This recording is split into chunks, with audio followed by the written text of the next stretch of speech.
Mid day মিলের খাবার অর্থাৎ প্রাথমিক হোক বা উচ্চ মাধ্যমিক যে কোনো স্কুলে আমরা যদি দেখি মিড ডে মিলের খাবারে কিন্তু একাধিক গরমিল পাওয়া যায়। সাথে সাথে আইসিডিএস এর খাবারেও কিন্তু আমরা ব্যাপক গরমিল দেখতে পাই দুদিন অন্তরই।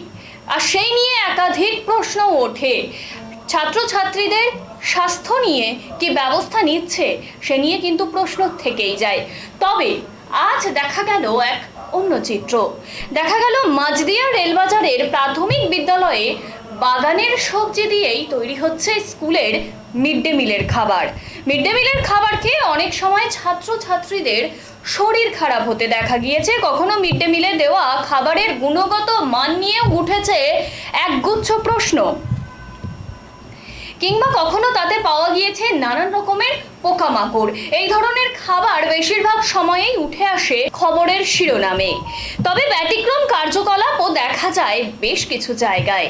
তার মধ্যে অন্যতম মাঝদিয়া রেলবাজারের প্রাথমিক বিদ্যালয়, যেখানে প্রধান শিক্ষক সুকুমার হালদারের উদ্যোগে বিদ্যালয় প্রাঙ্গণে মিড ডে মিলের সবজি চাষ করে সেই সবজি পরিবেশন করা হচ্ছে পড়ুয়াদের মিড ডে মিলের খাবারে।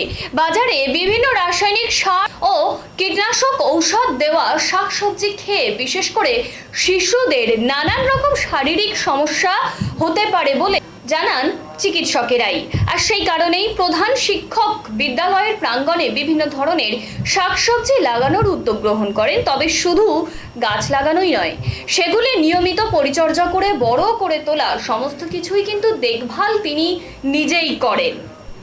এরপর বড় হলে পরে সেই সবজি দিয়ে মিড ডে মিলের কর্মীরাই রান্না করে মিড ডে মিল হিসেবে ছাত্রছাত্রীদের সামনে সেই খাবারই পরিবেশন করে। তেমনই চিত্র কিন্তু আজ দেখা গেল। দেখুন সেই ছবি। তুমি তোমার মতো কাজ করো।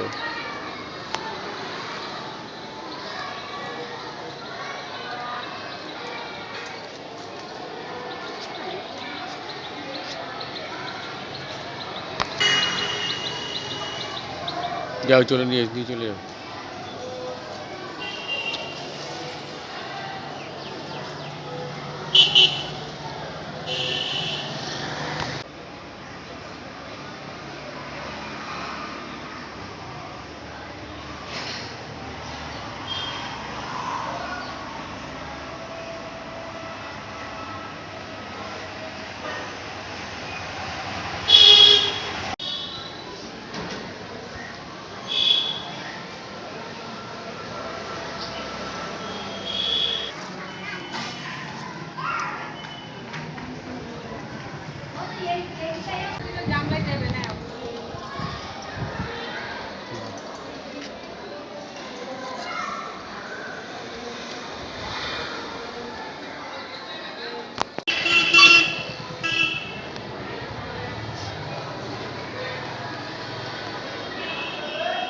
এদিকে নিয়ে এসো, এদিকে এসো, এদিকে এসো। হাত দেখা, হাতটা দেখাও, লঙ্কাগুলো দেখাও।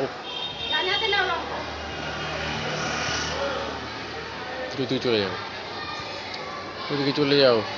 তুমি পুরিটা করে নিয়ে চলে এসো, নিয়ে চলে এসো। হ্যাঁ, যাও যাও যাও, চলে যাও। চলো।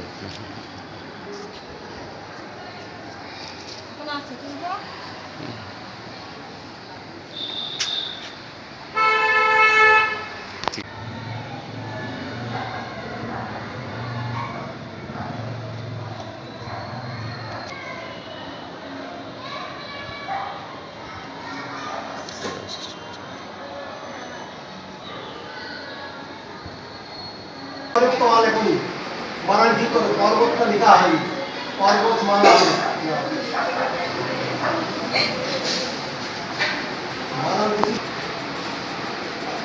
এই লাইন করতে দেখা নাই যে সবাই তারা যদি